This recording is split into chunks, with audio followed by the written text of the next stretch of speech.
Olá, boa noite. Meu nome é Daniela, eu sou especialista técnica de nutrição integral da Cardinal Health. Gostaria de agradecer a presença de todos na webinar Conexão Segura e a importância da hidratação na nutrição integral. E agora eu vou apresentar as palestrantes. Temos a nutricionista Denise Van Arnold, nutricionista clínica, especialista em terapia nutricional pela Braskem, especialista em home care pela Escola de Enfermagem da USP, vice-presidente da região Sul-Felamp, vice-presidente do Comitê Home Care da Braskem. E a enfermeira Cláudia Satico, enfermeira com doutorado pela Escola de Enfermagem da USP, mestrado pela Unifesp, MBA executivo em saúde pela Fundação Getúlio Vargas, especialista em nutrição parenteral e interal da Braskem, pós-graduação em enfermagem pela Unifesp e consultora em terapia nutricional, especialista de projetos de qualificação das MTNs do HCOR. Vocês podem, no decorrer da webinar, escrever as perguntas no chat e a gente vai enviar, após as palestras, as respostas. Aí, se não der tempo de estar respondendo agora, a gente vai enviar a cada um. Muito obrigada, aproveitem a aula e tudo de bom. Boa aula para todos. Boa noite a todos. Eu vou compartilhar minha tela para a gente estar começando, tá bom? Então, já fui apresentada, né, eu sou a Denise, é um prazer estar aqui, obrigada Dani, obrigada Cardinal, fazendo parceria com a Claudinha, né, super parceira, e nós vamos falar de um tema que é bastante interessante, né, e importante na nossa atuação profissional, que é a importância da hidratação na nutrição integral. E, novamente, agradeço aqui a Cardinal pelo convite. Vamos primeiro dar uma introduzida no assunto para entender por que é tão importante a hidratação, né? Independente se a gente está numa alimentação oral, no dia a dia, ou quando a gente está numa unidade hospitalar, com necessidades especiais, por exemplo, como nutrição integral. Então, isso não muda a importância de termos a nossa meta hídrica sempre atendida, assim como as metas calóricas, as metas proteicas, ela faz parte deste conceito, tá? Deste contexto todo. Então, a água, ela é muito importante metabolicamente, dentro do nosso organismo, porque sem a água a gente não faz os transportes adequados de todos os nutrientes, né, das vitaminas, minerais, glicose, enfim, e essa passagem dos nutrientes para as células. Então, ela é um meio extremamente importante para o nosso organismo. Então, manter o corpo na hidratação adequada, na meta adequada, é importante para a atividade celular, é importante para a gente ter uma digestão adequada, né, para o funcionamento dos órgãos de uma forma geral, então, não só dos rins, mas também de outros órgãos, né, a regulação da pressão arterial, enfim, ela metabolicamente e hemodinamicamente é extremamente importante, tá? Então, tanto a hiperidratação quanto a desidratação não são adequados em algumas situações, né? E a gente tem que tomar muito cuidado quando a gente faz isso dentro da unidade hospitalar, né? No dia a dia, a gente acaba tendo uma compensação natural no nosso equilíbrio do organismo, mas quando a gente está cuidando de um paciente que está lá e depende do que a gente vai estar prescrevendo, a gente tem que tomar bastante cuidado, por isso que os balanços hídricos, em algumas situações, elas são extremamente necessárias, né? E os idosos, de uma forma geral, elas são o nosso grupo de risco, né? Então, o idoso, ele já bebe pouca água por si só, então, quando a gente tem um idoso que só está com dieta via oral, por exemplo, é uma dificuldade a gente conseguir estar dando a quantidade adequada, e quando ele está com sonda, a gente tem que também estar pensando bastante neste volume, tá?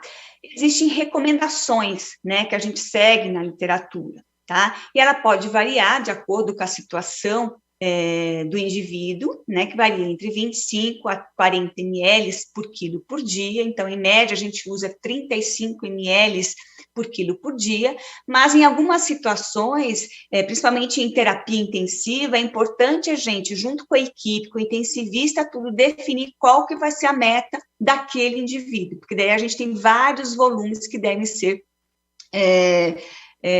avaliados durante o período de 24 horas. Uma outra maneira da gente também calcular a hidratação é de 1 a 1,5 ml por quilo por dia, tá? Então, a gente tem essas duas maneiras de estar avaliando.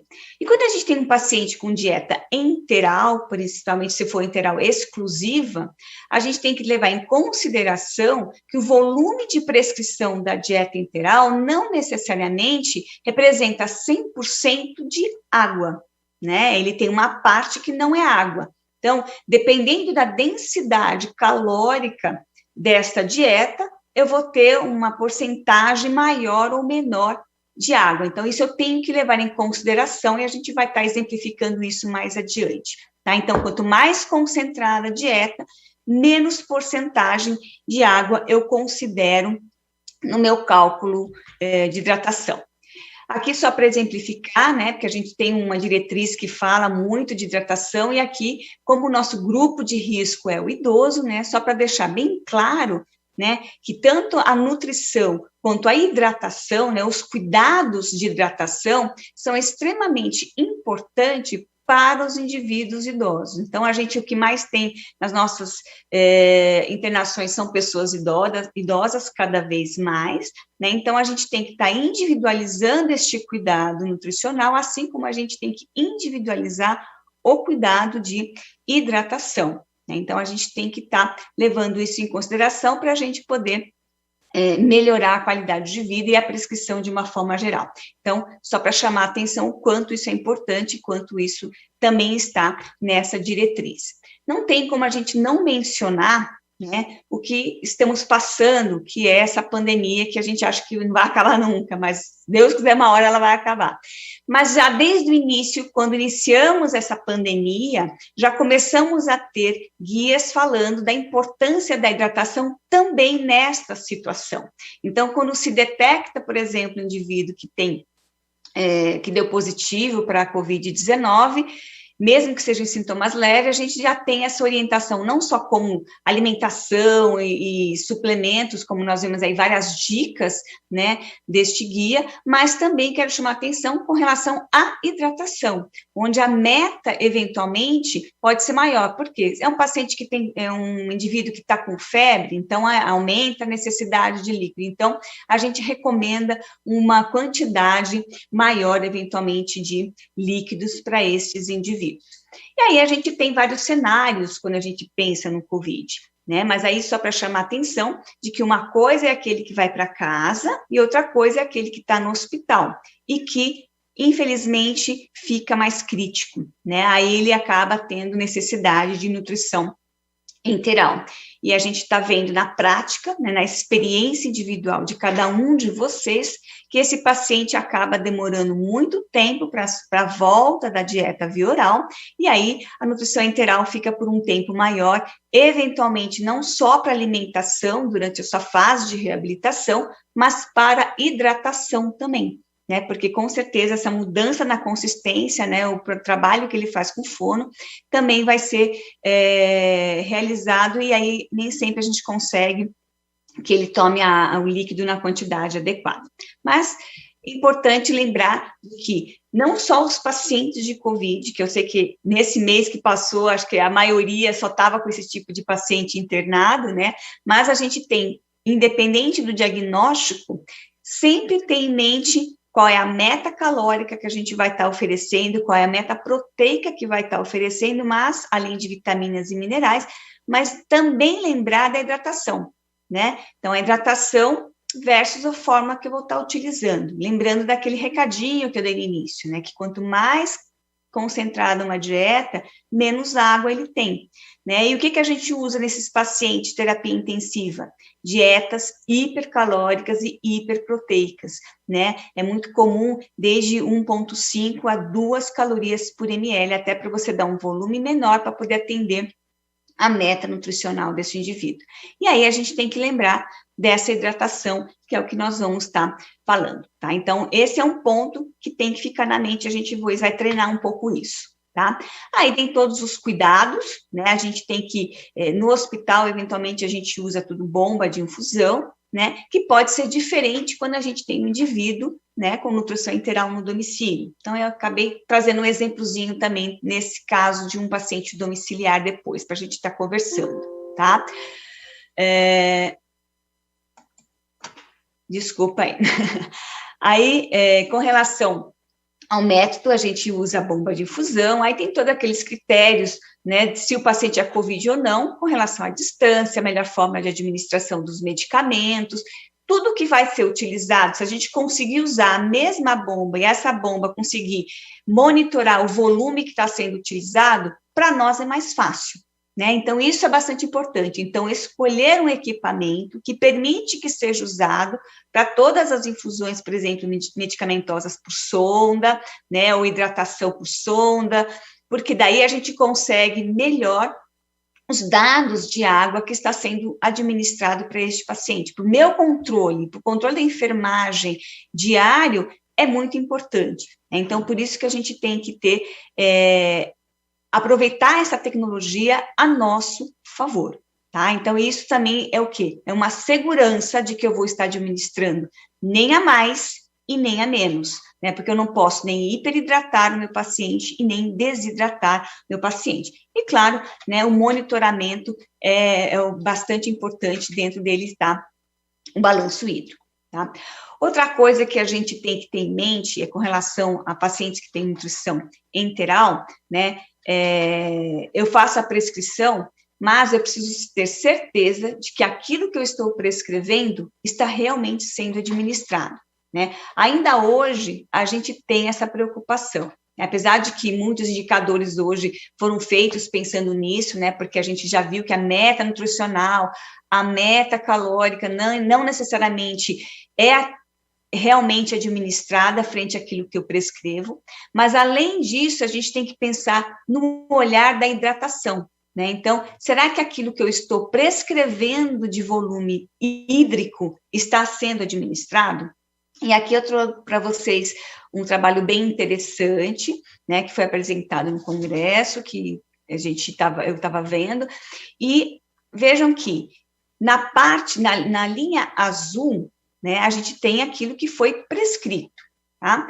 E na linha vermelha, a gente tem aquilo que realmente foi ofertado. Então, a média de hidratação, considerando a nutrição enteral prescrita para esses pacientes, foi de 1.300 ml. Mas o que realmente foi ofertado foi 1.100, né? De outra maneira, a gente pode visualizar aqui, ou seja, eu não consigo, veja que a linha vermelha é aquilo que eu deveria estar atendendo todos os dias para o meu paciente, e eu não consigo atender, né, por diversas razões que a gente aqui agora não vai discutir, mas assim, só para mostrar que isso é importante, o fato de eu prescrever não necessariamente significa que ele recebeu, por isso que às vezes quando a gente usa a tecnologia a nosso favor, a gente tem tempo de corrigir isso no nosso período de 24 horas, e está oferecendo para ele a quantidade de volume hídrico adequado. Nesse caso, a gente está desidratando o paciente, né? Então, isso não é interessante. Então, é um cuidado que a gente tem que ver quando a gente for monitorar estes pacientes. Então, eu trouxe aqui alguns exemplos para vocês, tá? Na prática, eu peguei aqui, a gente tem alguns passos que a gente tem que seguir, e aí eu peguei alguns exemplos, tá? Então, o primeiro passo, quando a gente tem um paciente, né, pensando na questão hídrica, tá? Porque eu sei que tem vários outros passos que a gente faz antes disso, isso é uma coisa, né, bastante ampla. Mas veja aqui, o primeiro passo é o quê? Eu tenho que saber a minha meta nutricional, né? Então, eu me baseio em calorias e proteínas. Tá? Uma vez que eu calculei, tenho aí o exemplo, né, a necessidade calórica dele em torno de até 2.000 calorias e proteína em torno de 100 gramas por dia. Muito bem. Depois eu tenho que também ver a minha meta hídrica, que neste exemplo são 2,8 litros, ou seja, 2.800 ml de água eu preciso estar oferecendo para este meu paciente. O passo 3 é saber a fórmula, né? Qual é a fórmula que eu estou utilizando, qual é o volume que eu vou usar para atender a minha meta nutricional, porque o foco geralmente é a caloria e a proteína, né? Mas hoje eu tenho que também ter o foco na hídrica, né? Na minha água. E aí eu tenho que ver o quanto tenho que estar administrando durante o intervalo, eventualmente em qual momento eu vou estar utilizando essa água para estar atingindo também a minha meta hídrica. Neste exemplo aqui, a fórmula é um sistema fechado, com uma densidade calórica de 2 calorias por ml. É um gotejamento contínuo que corre em 18 horas ao dia, e o total que ele recebe nas 24 horas é de 1 litro de dieta ao dia, né? Então, pensando nesse sentido, nesse exemplo, né, que eu peguei aí de uns casos que eu acompanhei, e essa era a meta, e ele recebia esse volume para atender a meta. E aí a gente pergunta, né, como é que fica a hidratação? Aí a gente vai para o passo 4. Eu tenho que fazer o cálculo da diferença de água necessária. Então, veja que neste caso, lembra que eu comentei no começo que dependendo da concentração da dieta, a gente tem menos água? Nesse caso aqui, 70% do volume da dieta eu considero que é água. Então, são 700 ml. Se a minha meta é de 2.800, 700 eu garanto pela dieta, se conseguir administrar os 1.000 ml, ok? E aí, falta eu dar de hidratação 2.100 ml, tá? Esse é um caso que está só com nutrição integral exclusiva, tá? Ele não tem nada venoso, ele não tem comprimido, é um paciente que está só com nutrição integral. Aí eu pego este volume e aí eu posso distribuir, aí depende da rotina de cada um. Okay? Então, aqui é um exemplo, 150 ml a cada 2 horas, por exemplo, que aí já dá em torno de 1.350 ml a mais, e o restante eu deixo correr após o término da bolsa, né, até completar as 24 horas. Então, esse é um exemplo, não precisa ser exatamente assim, é só para mostrar que eu tenho que, de alguma forma, administrar essa hidratação, ok? E claro que o volume que vai correr por ml hora, tudo, vai depender da rotina de cada um, não é igual à dieta. A água pode correr bem mais rápido, ok? E nesse outro exemplo aqui, a gente vai estar falando de um indivíduo igual àquele, só que ele tem uma hidratação, né? Ele tem um acesso venoso, tá? Que corre 500 ml por dia de soro fisiológico. Então, neste caso, essa hidratação eu também vou computar, tá? É claro que cada paciente, cada situação é uma discussão que não depende exclusivamente do nutricionista, ela é uma prescrição de uma equipe. Então, dependendo do que o paciente tem, se ele faz hemodiálise, se não faz, então a gente tem toda uma série, se ele é cardíaco, se ele tem restrição, a gente tem que ter toda uma equipe que vai dizer, essa é a minha meta, tá? A gente tem uma meta, mas a gente tem que ver se todos estão de acordo com esta meta. Neste exemplo aqui, eu desconto esses 500 ml e o que me falta de hidratação, além dos 1.000 ml da dieta, que corresponde a 700 ml de água, são 1.600 ml. Aí, novamente, eu vou pegar esta hidratação e aí eu vou estar colocando ao longo, né, do dia. Eu posso colocar 100 ml a cada 2 horas, né, e os 700 após o término da bolsa, por exemplo. Então, veja que o passo 4, eu sempre tenho que estar avaliando tudo que está acontecendo com este paciente, tá? Vamos pegar um exemplo domiciliar, tá? Imagina que eu tenho um paciente com necessidade de 2.000 calorias, 100 gramas de proteína, né, e uma meta hídrica de 2,5 litros por dia, tá? Fazendo um cálculo de 35 calorias por ml, mais ou menos. Então, assim, eu já vi a meta, eu escolhi uma fórmula, mantive a mesma fórmula para facilitar aqui o nosso entendimento, né? Só que em casa, ele está recebendo um gotejamento intermitente, né, 200 ml, 5 vezes ao dia, mas continua mantendo os 1.000 ml, ok? E a hidratação, como é que fica? Veja que, novamente, eu tenho 700 ml que vem da dieta, né? Se eu desconto isso do meu total de meta hídrica, falta 1.800 ml, ok? Então, muito bem. E aí, o paciente está lá, além dessa dieta, eu vou ver se ele tem outra água vindo de algum outro lugar. É um paciente que faz uso de medicamento pela gastrostomia, né? Ele tem 2 comprimidos em jejum e 3 comprimidos durante a noite, no final do dia, tá? E a orientação que ele recebe, que foi dada para ele, né, é essa, que ele tem que macerar esse comprimido com 30 ml de água, colocar na seringa para administrar. E eu tenho que pegar 20 ml de água, né, antes e após a administração, para poder estar tentando manter a segurança, né, dessa sonda e não obstruir eventualmente, tá? Então, veja, como é que eu vou calcular esses 30 ml mais esses 20?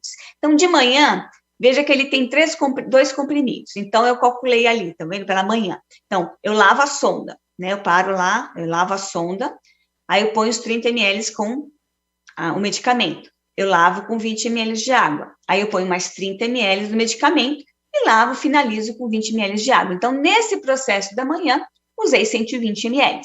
À tarde, eu vou seguir o mesmo processo, só que com 3 comprimidos, que dá 170 ml. Então, veja que o total que eu uso durante o dia para medicamento são 290 ml. Então, esse eu também vou descontar da hidratação que ficou lá, né, de 1.800, que ficou, então, 1.510. Aí, sim, eu vou estar colocando essa água após as dietas. Por exemplo, 150 ml após cada dieta, eu deixo correr, né, aproveito e já lavo a sonda, e tem também administrar 910 ml de água após a última dieta, gota a gota. Isso porque ele está com gastrostomia. Se eu pudesse ter uma bomba de infusão, era mais fácil, né? Mas essa não é a realidade do domicílio em todos os pacientes. Alguns pacientes, sim. Interessante que eu vou contar para vocês é que, assim, eu tinha um paciente que era exatamente ao contrário, né?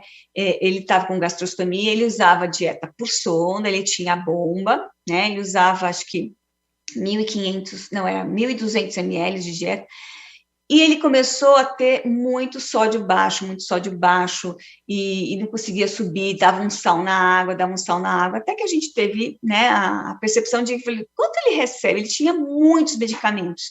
Só de medicamento, ele veio do hospital com uma orientação de que tinha que lavar com 40 ml de água cada vez que usava um medicamento. E quando a gente foi fazer o cálculo, dava mais de 1.200 ml de água só com medicamento. Teve um dia lá que ele estava com um volume maior, que chegou a quase 3 litros só com medicamento, tá? Era um paciente mais grave, tá? Mas isso faz com que ele tivesse uma hiperidratação, porque ele estava realmente urinando muito, mas ele tinha diurético, então a gente acabava não levando isso em consideração. No fim, o que a gente teve que fazer? Reduzir o volume de água, porque ele não conseguia, ele estava hiperidratado. Né? Então, é muito importante a gente estar tendo monitoramento. Aí a gente começou a usar a bomba, né, também como uma maneira de a gente controlar melhor essa hidratação. Então, a gente tem que individualizar essa orientação em cada paciente, em cada situação, seja no hospital ou seja no domicílio. Tá? Então, recordando, o que a gente tem que ver? Primeiro, checar a prescrição da nutrição enteral, que tipo de dieta, concentração, e ver o volume de água. Temos que monitorar se esse volume que eu estou prescrevendo realmente está sendo administrado, né? Então, isso é importante. Realizar o cálculo da hidratação, considerando todas as hidratações que ele recebe nos medicamentos ou em manutenção de veia. Eu tenho que administrar essa água durante esse período, então eu tenho que fracionar isso ao longo do dia com a dieta e com os medicamentos. Garantir que ele vai receber esses volumes, né, da meta, e sempre estar monitorizando os balanços hídricos. Se a dieta precisar de ajustes, eu ainda tenho tempo de estar fazendo isso. Então, o certo seria ao longo do dia a gente estar monitorando isso, tá? E revisar os volumes sempre que possível, tá? Então, a segurança do paciente, quando está com nutrição enteral, é imensa, mas aqui a gente vai dar uma parte mais para a hidratação. E aí a gente tem que fazer o quê? Utilizar a tecnologia a nosso favor. Então, veja aqui, a gente tem bombas de difusão que são computadores. Então, ele só vai conseguir nos dar informação segura se eu inserir a informação corretamente, ok? Então, assim, além da dieta, eu também tenho que colocar, por exemplo, o ajuste da lavagem. Então, 150 ml eu quero dar. Né? Eu posso colocar a cada 2 horas, a cada 4 horas, depende da rotina de cada um. Mas uma vez que eu coloco isso e já tem a dieta e a bolsa, ele mesmo vai estar fazendo esse trabalho para nós. Então, ele pega, dá a água, ele dá a dieta, então ele vai somando isso. Né? Então, existe lá uma técnica que vocês podem ver, até que eu coloquei em laranja ali, que em determinado momento eu posso pegar essa bomba e ver, deixa eu ver quanto é que está. Então, eu tenho o volume de nutrição enteral que correu naquele período que eu estou avaliando e tenho o que eu tenho de lavagem de água, seja a água para lavar a sonda, para poder dar um medicamento, ou seja, a água depois da dieta, uma hidratação. Então, ele vai somando, aí eu tenho como estar anotando em vários períodos do dia. Né? Então, a gente tem que estar utilizando isso a nosso favor. Se a gente olhar ali na bomba, é uma bomba que está com 200 ml por hora, né? Já correu 32 ml de dieta até esse momento, mas ainda tem 1.768 para correr, né? Ainda não tem a água, então ele vai estar parando, e quando chegar em determinado momento, eu posso ir para a tela de cima e estar marcando isso. Aí eu tenho como garantir que ele está recebendo aquele volume, né? O legal de ter um equipe que já tem a água é que eu já posso colocar a água que eu calculei faltante ali exatamente naquela bolsa.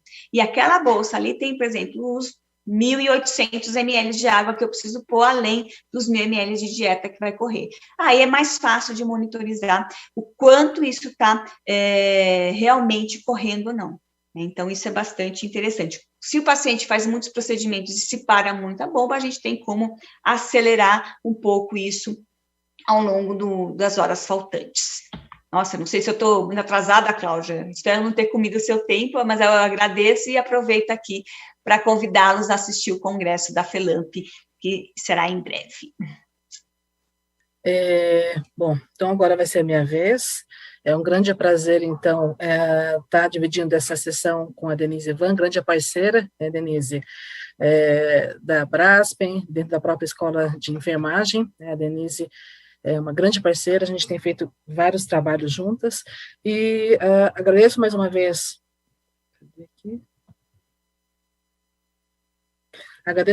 então, por esse convite, para estar falando um pouco sobre conexão segura, né, é um tema bastante importante, não somente para enfermeiros, mas também para profissionais da área multiprofissional.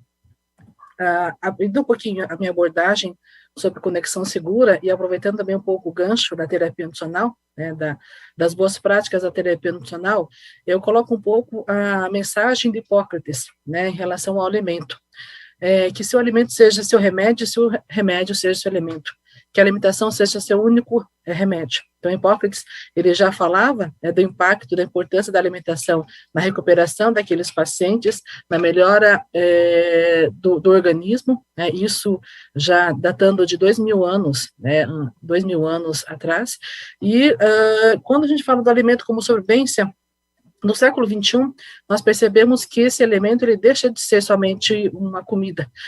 Graças a avanços tecnológicos, ela acaba sendo um coadjuvante dentro da própria terapêutica, não somente no ambiente da terapia intensiva, com vários pacientes em estado crítico, como no caso agora, nesse momento da pandemia Covid, mas também a terapia nutricional é importante na sobrevida dos pacientes que têm uma qualidade de vida afetada, então são atendidos no domicílio, e também nos extremos de idade, né, como no caso também dos recém-nascidos e dos prematuros.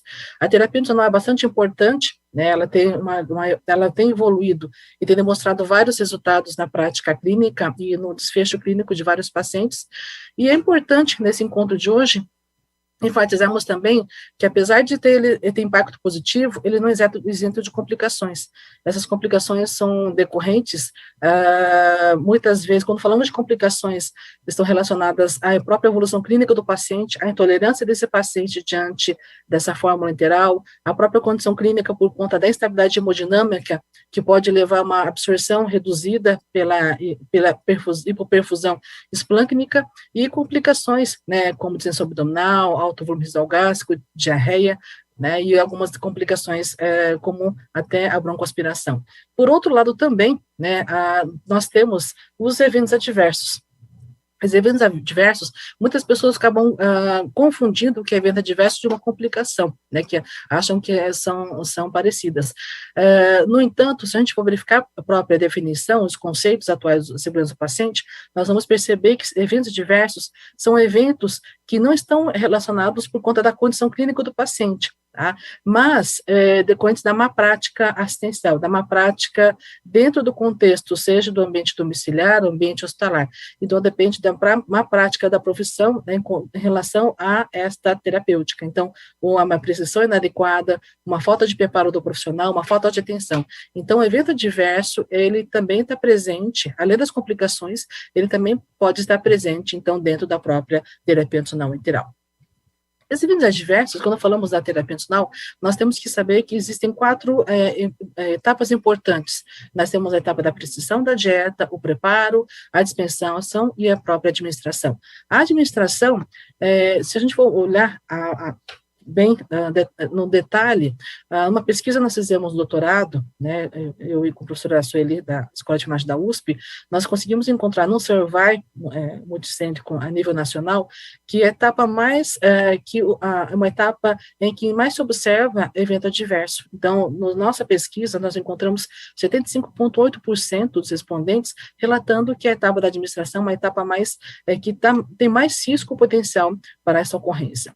E essa etapa da administração, ela, segundo as portarias do Conselho Regional de Enfermagem, a própria portaria do Ministério da Saúde, a etapa da administração é uma etapa que é delegada à equipe de enfermagem, né, e a técnicos e aos enfermeiros. É uma etapa que, segundo publicações, né, e aliando com os dados da própria literatura, nós podemos perceber que a administração ela pode ser interferida por alguns fatores. Né? Então, nós temos aqui a meta proteica-calórica, muito bem descrita pela Denise, ela pode ser a meta, os resultados dessa oferta, ela pode ser interferida pela falta de planejamento desse cuidado, por razões desconhecidas, pela própria falta de anotação, né, do cuidado da infusão da dieta enteral, para os procedimentos à beira-leito, né, então, por procedimentos com traqueostomia, uma broncoscopia, uma punção de catéter, e também por problemas de sondas. E alguns dados, fazendo levantamento da literatura,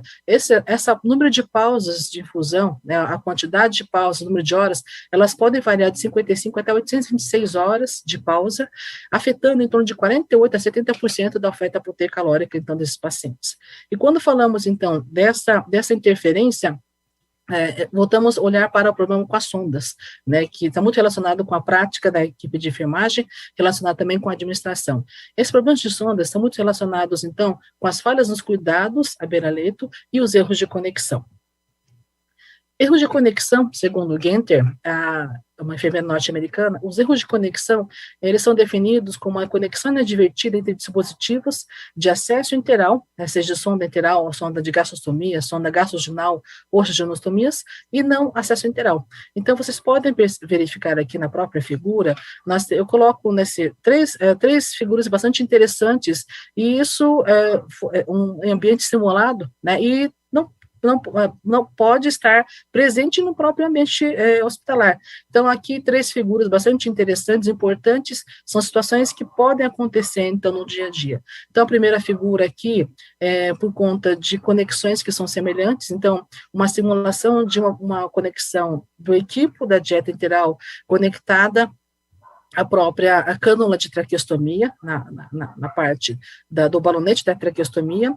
A segunda aqui, por conta dos dispositivos serem semelhantes, então, né, nós temos aqui a conexão de uma sonda de gastrostomia conectada a uma sonda Foley de urina, e uma outra conexão que pode, por conta de similaridade de conexões, nós também temos aqui uma sonda enteral, né, conectada ao acesso intravenoso. Então, os erros de conexão, eles realmente existem, são conexões que podem acontecer entre vários tipos de linhas de acessos enterais, linhas de acesso peridural, linha intravenosa, cânula nasal, vários tipos de erros, e quando a gente vai observar na literatura, né, olhar na literatura para observar quais são os primeiros acontecimentos, na primeira publicação, ela data da década de 70 na Lancet, em que houve uma documentação de uma administração acidental de leite humano na via intravenosa. Na década de 90, na JAMA, ela já reporta as etapas dos erros com maior foco também nessa década, 38% dentro da própria etapa da administração da dieta enteral. 2006, o FDA e a Aspen, já com uma pesquisa multicêntrica também, ao avaliarem profissionais da área da saúde, perceberam que 16% dos profissionais já tinham vivenciado algum tipo de erro de conexão, e também em nosso meio, aqui no Brasil, em 2012, infelizmente, algumas publicações na mídia, na divulgação divulgações da mídia em relação à administração acidental da sopa na via intravenosa, então, de paciente, e esses pacientes evoluindo a óbito. 2019 foi um momento bastante interessante na minha vida, foi um momento que eu defendi a minha tese de doutorado, sob orientação da professora Sueli Sozak, e essa pesquisa multicêntrica mostrou que os enfermeiros foram os que mais relataram eventos adversos, mas os profissionais de outras categorias foram os que mais citaram os eventos mais graves, como, por exemplo, os erros de conexão, ou seja, a administração da dieta enteral na linha intravenosa. Esses erros de conexões, se a gente for fazer uma busca na literatura, existem descrições que mostram que esses erros, eles independem da faixa etária, pode acontecer com adulto, idoso ou até recém-nascido. Os volumes, eles podem variar de acordo com a faixa etária e volume da dieta que é administrado. Nós temos aqui dados que mostram desde volumes de 4 ml até 100 ml de dieta administrado, dieta enteral, leite pasteurizado, humano pasteurizado, leite dieta enteral, né, sendo administrada com corrente sanguínea, as diferentes reações que esses pacientes podem ter, então, desde uma desconforto respiratório, uma tromboflebite, e também uma evolução, né, com linfedema, com falha respiratória, angedema e condutas terapêuticas, em grande parte com uso de antibiótico terapia, por conta dessa evolução, né, e também necessitando de suporte ventilatório também, em alguns casos, até a utilização de drogas ativas por conta de evolução para um choque anafilático. Então, esses erros de conexões datam da década de 70, já tem evoluído desde 40 anos, tem se feito levantamentos dessas ocorrências, e quando a gente vai observar a anatomia desse erro, James Wilson, um importante psicólogo norte-americano, ele fala que esse erro, tá, ele está muito voltado para fatores humanos, né, dois fatores estão relacionados, quando eu falo no aspecto da dieta enteral, nós temos fatores humanos, né, e os fatores também voltados a dispositivos. Fatores humanos, James Wilson, ele destaca o automatismo, ou seja, o profissional que vem no dia a dia com 2, 3 empregos, ele vem no automático, ele não sabe por que está sendo feita, ele não sabe a importância e impacto, né, do que pode ser um erro, a dupla jornada de trabalho, tripla jornada de trabalho, o ambiente bastante agitado, né, com vários pacientes graves, com vários dispositivos, uma falta de luminosidade dentro desse próprio ambiente, ele pode levar à confusão também, e os turnos, uma alta rotatividade dentro do próprio ambiente de trabalho. O segundo aspecto relacionado à anatomia do erro, que James Wilson, inclusive, também é associado com Peg Enter, a enfermeira norte-americana, é também voltado para a configuração. Então, soluções que tem o mesmo aspecto. Então, aqui eu coloco a figura de uma solução intralípide, né, de gordurosa, que deveria ser feita pela via intravenosa, com a própria dieta enteral ou o próprio leite pasteurizado. Então, a similaridade das soluções, né, a diversidade de materiais e equipamentos disponíveis para as diferentes terapias, seja intravenosa, seja terapia respiratória, seja na própria terapia nutricional enteral, a similaridade, o mercado nacional, que absorve não somente produtos nacionais, mas produtos de outros países também, certo?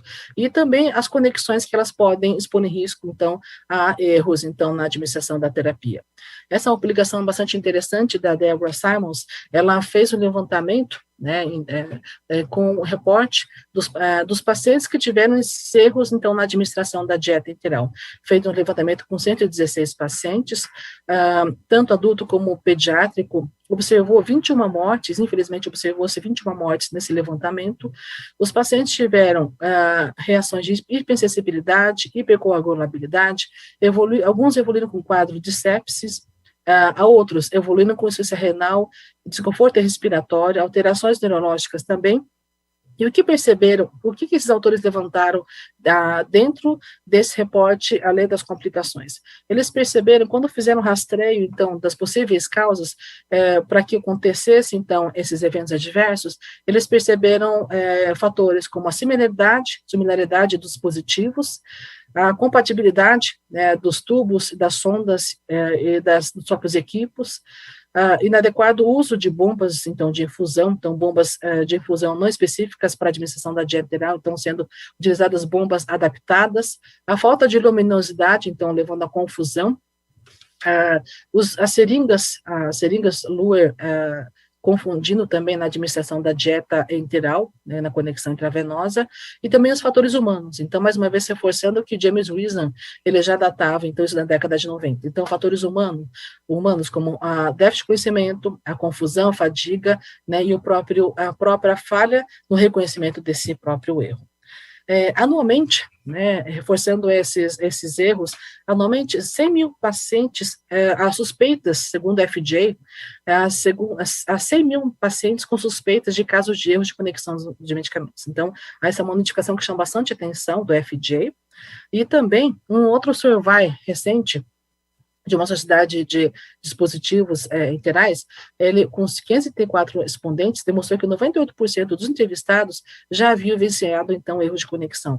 Então, mostrando, né, a primeira publicação mostrando de 15% 95, da década de 90, para agora, então, no século 21, então, mostrando que houve um aumento muito grande da exposição desse risco, e as pessoas, então, reportando que, sim, elas tiveram algum momento da sua vida, da sua prática profissional, então, essa oportunidade infeliz de erros de conexão.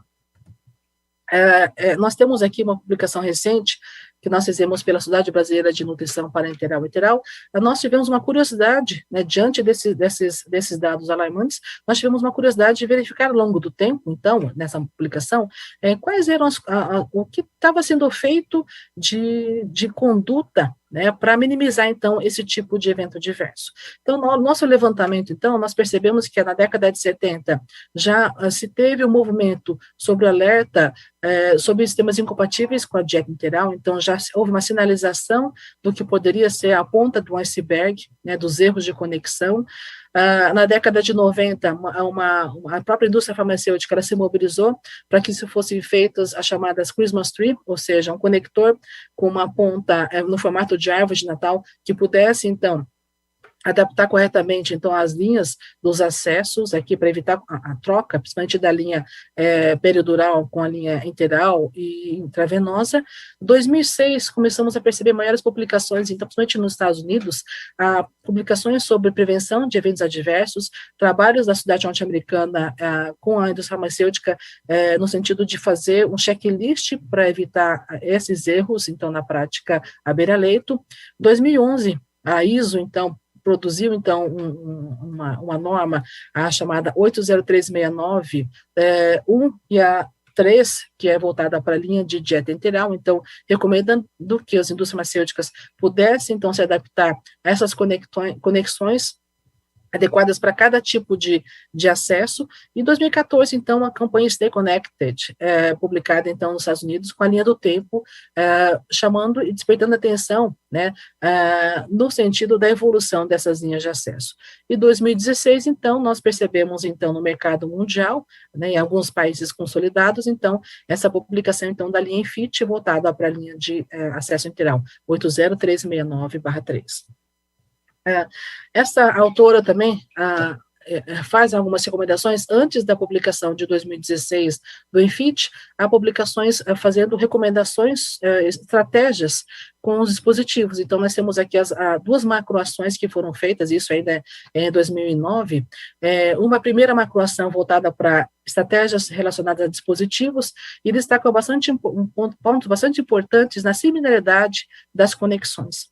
Então, é feita uma recomendação de evitar compra de dispositivo integral que pudesse combinar com o conector UFM, então nós temos aqui conectores que pudessem encaixar com acessos integrais, com os dispositivos acessórios, né, dos conectores do catéter. Então, nós temos aqui o Luer Lock fêmea e o Luer Lock macho, então, que que evitasse, então, essa utilização, evitar adaptações da linha da dieta enteral, então, que pudessem ser feitas o que fosse da dieta enteral, o que fosse da intravenosa, então, evitasse essas adaptações, utilizasse bombas de fusão específicas para a dieta enteral, uma força-tarefa multiprofissional para avaliação prévia, então, na aquisição dos produtos que se tornassem mais seguros, e pesquisa de produtos para sistemas mais seguros. Então, vocês podem perceber aqui na figura que nós temos, além desses lures, macho e fêmea, também tem os chamados dispositivos que também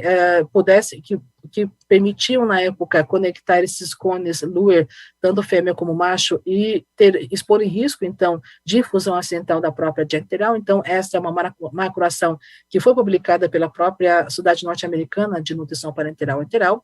A segunda macroação, aqui, é uma estratégia educacional. Então, reforçando mais uma vez, a educação permanente da própria equipe, não somente da enfermagem, mas da equipe médica, nutrição, farmácia, fisioterapia também, envolvendo o paciente nesse processo. Então, ponto importante, revisão dos processos essenciais, revisão dos protocolos de aquisição de dispositivos, revisão e treinamento da equipe quanto a evitar adaptações às linhas de acesso intravenoso e dieta enteral, a checagem, então, pela própria figura, vocês podem perceber aqui, a checagem da linha de conexão. Então, eu coloco um exemplo, nós temos a dieta, o 2 a bomba, o 3 o próprio equipe, e a 4 a sonda enteral. Então, fazendo a checagem do trajeto desse dispositivo, a diferenciação das bolsas de dieta enteral com as próprias etiquetas e colocando também cores, né, entre as próprias soluções, mais uma vez reforçando a eliminação adequada, e também minimizando condições e práticas que pudessem contribuir para a prática para a fadiga do profissional da saúde. Então, aqui nesse momento, começa a se destacar, então, a utilização da coloração roxa. A coloração roxa é o momento que ainda não se tinha o EFIT, a conexão segura. Então, uma estratégia que se praticava, então, em 2009 e 2010, então, era a recomendação de utilização de equipos com etiquetas coloridas que pudessem, então, facilitar a visualização e identificar que isso estava relacionado com a dieta enteral. Então, até hoje se pratica a coloração roxa, inclusive nos próprios designs dos dispositivos enterais.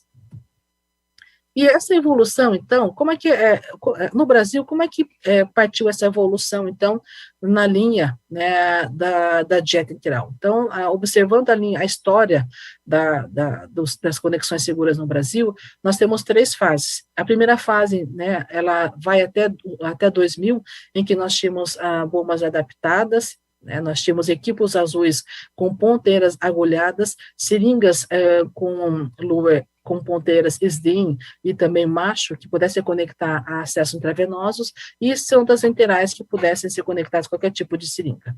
A partir de 2000 até 2016, nós podemos considerar a fase 2, então, dessa mudança.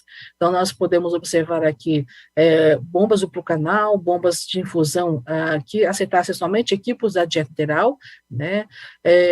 Nós também percebemos a mudança, então, o uso da ponta, né, da árvore de Natal também, o uso de seringas na coloração que diferenciada e uma ponteira que pudesse evitar a conexão no catéter intravenoso, e algumas sociedades, como o Conselho Regional de Enfermagem, o Boletim de Segurança do Paciente, também enfatizando, divulgando a existência desses erros de conexão. E aqui, a partir de 2017, no Brasil, a divulgação, né, da campanha EFIT também para adulto e NutriSafe também.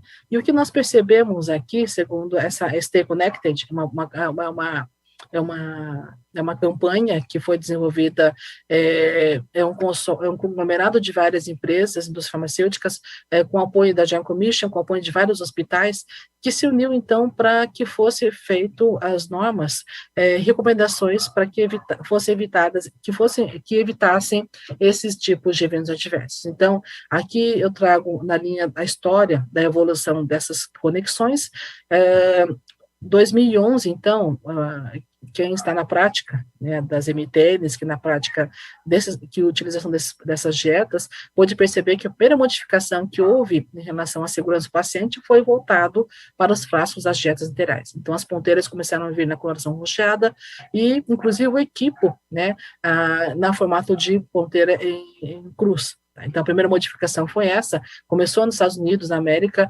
evoluindo para o Canadá e vindo para o Brasil. Em 2014, houve uma evolução também bastante interessante. A seringa aqui, a Luerfêmia, ela foi sendo substituída por uma seringa ENFIT, tá? E aqui uma evolução também, havia uma previsão que no Brasil chegasse também essa ENFIT. Então, aqui no Brasil ainda, nós estamos tendo está chegando, 2021 está chegando os produtos, e que nós percebemos na linha da sonda enteral, a utilização nesse momento, então, desses conectores intermediários, que são as ponteiras no formato de árvore de Natal. A próprio órgão, Instituto de Segurança do Paciente Internacional, também, em 2018, ele fez um boletim bastante importante, colocando 10 tecnologias para promover a segurança do paciente, e o 10º item que foi adotado por esse instituto foi a adoção de conectores seguros, né, que pudessem expor em menor risco do paciente a esse evento adverso. Então, ele coloca também como a 10º objetivo aqui do Instituto de Segurança, então, mais uma vez, enfatizando a importância desse conector ENFIT, né, que pudesse, no sentido de evitar erros de conexão na via ventilatória, na linha do acesso, na linha do acesso enteral, da linha do acesso intravenoso, destacando o risco de consequências fatais e enfatizando, mais uma vez, a adoção de padrões, né, padrões que pudessem, então, levar, então, as boas práticas, então, de conexão segura. Nós fizemos dentro do próprio Comitê de Enfermagem uma campanha Mantenha-se Conectado, os 9 passos para a promoção da segurança nos erros da conexão. O Comitê de Enfermagem fez isso recentemente, e nós fizemos uma inspeção mnemônica. Então, dentro dessa inspeção mnemônica, nós também colocamos um item bastante importante, que é evite adaptações. Essas adaptações, então, é o que nós enfatizamos dentro desse contexto das adaptações. Então, que as seringas, né, que tivessem as ponteiras do ELOC, como o Eluislip, elas fossem, então, substituídas por seringas, além da coloração roxa, mas já no formato da conexão ENFIT, né, que evitasse adaptação na linha intravenosa. Os equipos, então, tanto na coloração azulada, como aqueles equipos que tivessem a ponta agulhada, fossem substituídos, então, por esse equipo específico, que tem a coloração roxa e já tem a ponteira ENFIT, né, para conexão, tanto da sonda enteral quanto para o equipo na ponta em cruz. Aqui, então, mostrando a ponteira agulhada sendo substituída pela ponteira em cruz do frasco da própria dieta. As sondas enterais também, né, coloração, aí a ponteira anterior, a ponta da sonda no aspecto universal, e hoje a recomendação de ser utilizada a conexão ENFIT, né, específico para seringas e para os equipos também. E um dado importante, o próprio comitê, em consenso com os enfermeiros e equipe e profissionais da própria Braskem, a nossa recomendação em relação à denominação, quando falamos o catéter enteral. Então, a recomendação do nosso comitê é que o catéter enteral, né, a palavra, ele seja utilizado, substituído pela palavra sonda enteral ou tubo enteral. Na busca na literatura, quando fizemos o levantamento internacional, percebemos que o catéter enteral, ele tem menos denominação do que quando falamos enteral tube feeding. E também, na própria documentação, né, do prontuário dos pacientes, a própria descrição, catéter enteral, catéter central, o próprio som também pode expor em risco de confusão, né, e também de conexão acidental.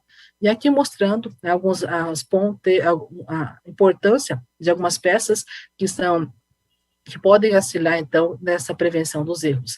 A ponta da conexão do frasco e também a própria conexão, que pode ser utilizado tanto para sondas enterais quanto para sondas de gastrostomias.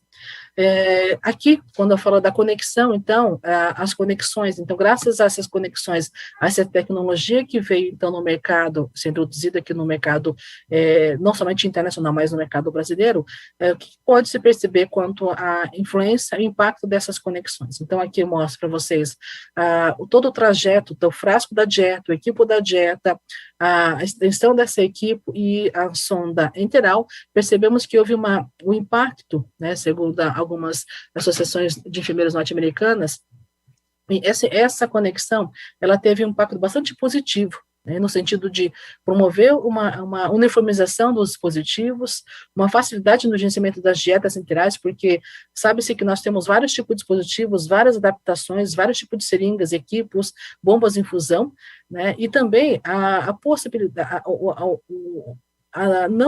não sendo necessários, então, adaptadores. Então, a própria padronização, né, gerando uma segurança e impacto positivo no cuidado desse paciente. Então, mostrando aqui a mudança que houve no sentido do paciente adulto e na criança. Né, na criança também, acho hoje uma grande contribuição quando falamos de criança, porque no caso da criança nós tínhamos um gap muito grande, né, houve um delay muito grande em relação aos produtos que eram disponibilizados para as crianças, e a gente percebe agora, com o EFIT, a fabricação de sondas específicas para a criança, na coloração roxa, conectando-se também, né, aos perfusores específicos que são para dieta enteral, que se adaptam à própria seringa de dieta enteral. Então, o que percebe-se, então, através dessa campanha, desse movimento que está sendo feito, o movimento mundial?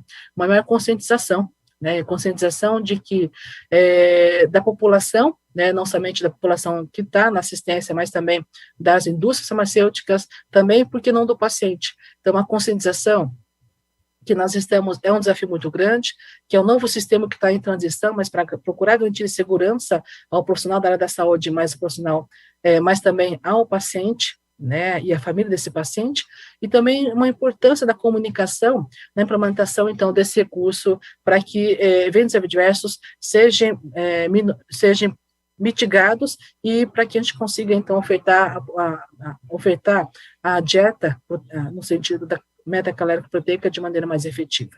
E aí, como finalização, eu fecho, né, essa apresentação, mais uma vez, com a apresentação do James Reason.